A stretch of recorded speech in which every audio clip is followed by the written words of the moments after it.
CP சக்கரவர்த்தி குடியில் வந்த தசரத மன்னனுக்கு உதவ கலைக்கோட்டு முனிவரை அயோத்திக்கு அழைக்கும் உரோமபதன். வணக்கம் நண்பர்களே. வாழ்க்கையில் நாம் ஒரு வரத்தை கேட்கறதுக்கு ஒரு வாய்ப்பு கிடைச்சா என்ன கேட்போம்? செல்வம், புகழ், அதிகாரம், இப்படி தான் கேட்போம் இல்லையா? ஆனால் இங்கே ஒரு மன்னன் தனக்கு வரம் கேட்காம இன்னொரு மன்னனுக்காக ஒரு முனிவர்கிட்ட ஒரு வினோதமான வரத்தை கேட்கிறான் பாருங்க. புறவு ஒன்றின் பொருட்டாக துளைப்புக்க பெருந்தகைதன் புகழில் பூத்த அரண் ஒன்றும் திருமணத்தான். அமரர்களுக்கு இடர் இழைக்கும் அவுணர் ஆயோர் திரள் உண்ட வடிவேலான் தசரதன் என்று உயர் கீர்த்திச் செங்கோல் வேந்தன் விரல் கொண்ட மணிமாட அயோத்தி நகர் அடைந்து இவன் நீ மீள்தல் என்றான். ஆஹா, இங்க ரோமபதன் தன் வரத்தை எப்படி ஆரம்பிக்கிறார் பாருங்க. ஒரு பழம்பெரும் கதையை சொல்றார். புறவு ஒன்றின் பொருட்டாக துளை புக்க. என்ன ஒரு ஆழமான வரி! ஒரு சின்ன புறாவுக்காக ஒரு கழுகிட்ட இருந்து அந்த புறாவை காப்பாத்த தன்னோட சதையையே வெட்டி தராசுல போட்டாரே அந்த மன்னன் சிபி சக்கரவர்த்தி.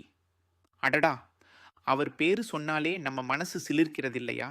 அப்படிப்பட்ட தியாகச் செம்மல், பெருந்தகைதன் புகழில் பூத்த அந்த மாபெரும் சிபி சக்கரவர்த்தியின் புகழ்மிக்க வம்சத்துல பூத்தவன், அதாவது அவரோட வம்சத்துல வந்தவன் யார் தெரியுமா அப்படின்னு கம்பன் நம்மளை ஒரு சஸ்பென்ஸோட இழுத்துட்டு போறார் பாருங்க.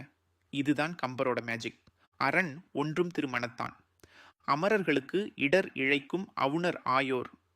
அறம் தன்னோடு ஒன்றிப்போன, அதாவது அறமே வடிவெடுத்த ஒரு அழகான மனசு கொண்டவன். தேவர்களுக்கு தொல்லை கொடுத்த அசுரர்களை அவங்களுடைய திரள் உண்டவடி வேளான் தசரதன் என்று உயர் கீர்த்தி செங்கோல் வேந்தன், வல்லமைய அழிச்ச கூர்மையான வேலை ஏந்தியவன். அவன்தான் தசரதன் அப்படின்னு பேர் கொண்ட உயர்ந்த புகழையும் செங்கோல் ஆட்சியையும் கொண்ட மன்னன். பாருங்க, சிபியின் பரம்பரை தசரதனின் தர்மமான ஆட்சியை, அசுரர்களை அழிச்ச வீரத்தை, இப்படி மூணையும் ஒரே சுவாசம் போல சொல்லி காமிச்சிட்டாரு கம்பர்.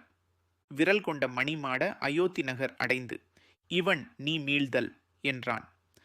அப்படிப்பட்ட அந்த தசரத மன்னனோட விரல் கொண்ட மணி மாட அயோத்தி நகர் அடைந்து வீரம் நிறைந்த இரத்தினக் கற்கள் பதிக்கப்பட்ட வானுயர்ந்த மாட மாளிகைகள் நிறைந்த அந்த அயோத்தி நகருக்கு நீங்க போகணும். அவ்வளவுதான் கேட்டாரா? இல்ல, இவன் நீ மீள்தல். அங்கே போய் அங்க இருக்கிற ஒரு முக்கியமான வேலையை செஞ்சுட்டு மறுபடியும் இங்கேயே திரும்பி வரணும். இதுதான் நான் கேட்கிற வரம் அப்படின்னு ரோமபாத மன்னன் தன்னோட வரத்தை கலைக்கோட்டு முனிவர் கிட்ட கேட்டாராம். என்ன ஒரு பணிவான கோரிக்கை பாருங்க. ஒரு அரசர்க்கே உரிய பெருமையோட, அதே சமயம் ஒரு முனிவர்கிட்ட கேட்க வேண்டிய பணிவோட, சாமர்த்தியமா தன்னோட நோக்கத்தை சொல்லாம, ஆனால் அந்த பயணத்தின் நோக்கம் நிறைவேறிடுங்கிற நம்பிக்கையோட ரோமபதன் கேட்டார். இதை பார்த்து கலைக்கோட்டு முனிவர் என்ன சொன்னார்? இந்த வரம் கைகூடிச்சா? அவர் அயோத்திக்கு போனாரா? அடுத்த பாட்டில் பார்ப்போம்.